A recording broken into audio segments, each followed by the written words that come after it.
Hello, and welcome again to the Carping Gnome. This time, how it all began. Part 1. The float that bobs through time. Before I'd even heard of carp, the canals of the Midlands were an important part of my world. Their winding length had tales of enchantment, of angling battles lost and won. And these were the tales which inspired me when I was growing up. It mattered little that many of those stories were set in a hazy past, perhaps decades before I was born. Somehow, those accounts were vivid in my mind, thanks to their recounting. And one such occasion was the evening of my father's monster perch. Perhaps in picturing it all, it helps that I fished with him there much later, on the towpath of a shaded and secluded canal. Like someone putting a jigsaw puzzle together from many scattered pieces, it is an advantage to me that I can conjure up the scene as words and images slot into place with only a little patience. I can see the 18th century bridge, the work of James Brindley, and strolling further down the bank, I encounter the enormous horse chestnut, its leaves just turning as father and son fish together in its shade. I'm 4 years old and bored. A light rain is falling and we are sitting beneath a canvas fishing brolly, the kind that has a wooden pole. The canvas is light green, and as I share the lid of my father's wicker basket, I am wondering why my cup of tea is green as well, just like the canvas above us. My father is intent on watching his float, and the older me, looking back from half a century and more in the future, is fascinated by his tackle and approach. His rod is built cane, a kind of three-piece Avon, and he sprayed it black to keep down the flash. His reel looks somewhat expensive and efficient. It's a Mitchell 314.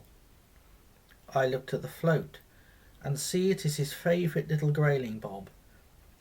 He's attached it bottom only with a single rubber and set the depth so that the bait, a juicy lobworm, is hovering about 1 inch above the bottom.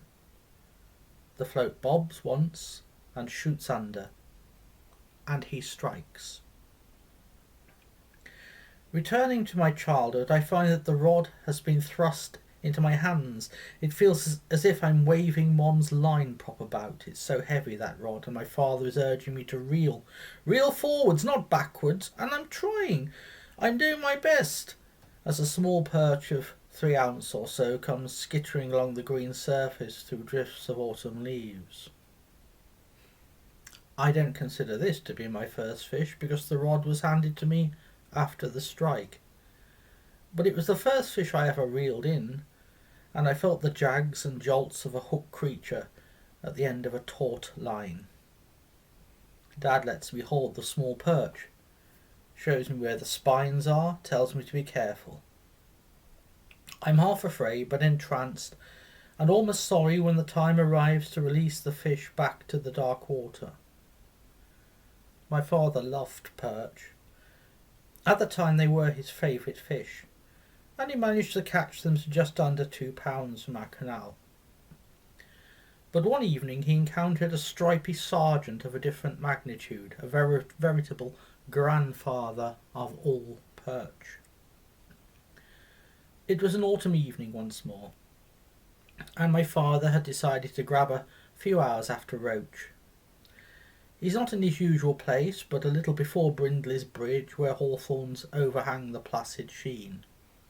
He's caught a few small roach on maggots, but he starts to think about perch. He wants a perch, and soon enough he's pulling up a few tufts of grass along the towpath to find a worm.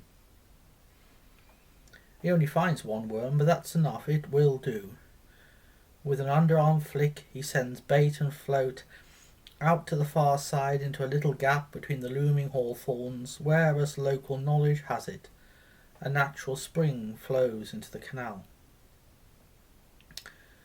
A friend walks by, and in hushed tones the two anglers begin a conversation. Dad is told how that little gap between the hawthorns is the home of a monster perch, perhaps the largest perch that ever swam. The other man has seen it and is tried for it often, albeit without any success. My father fishes on now with renewed purpose into early twilight. He's alone again with his thoughts and dreams, when the orange-topped grayling bob very slowly and deliberately slides under. I expect he was amazed by that first rush after the strike, for what angler doesn't understand the heady mix of terror, delight and confusion during the first moments of a serious tussle? The Mitchell's clutches yielding line, and the fish is running down the central channel between beds of soft weed. What has he hooked? Not a perch, surely. Perhaps it's a big old canal tench. That is possible. At last the fish rolls before him, a massive creature with pale green flanks and bars of painted darkness. It's the largest perch my dad has ever seen, and the biggest he will ever see. Well over 4 pounds, he tells me, and nods his head, remembering. But there is a serious problem. In his eagerness to steal away from the house for a few snatched hours of fishing, he has forgotten the net. The perch is beaten. It rolls before him once more, but there's no sure way to get it out. Slowly, gingerly, so as not to scare it, he crouches low on the bank, as near to the edge as he dares, and he leans over. He means to hand it out, but that is not to be. From a flurry of spray the fish makes one final run, and the hook pulls. I imagine my father, motionless and thoughtful at the water's edge, as if staying still will help him to claw back time and give him one more chance to make amends.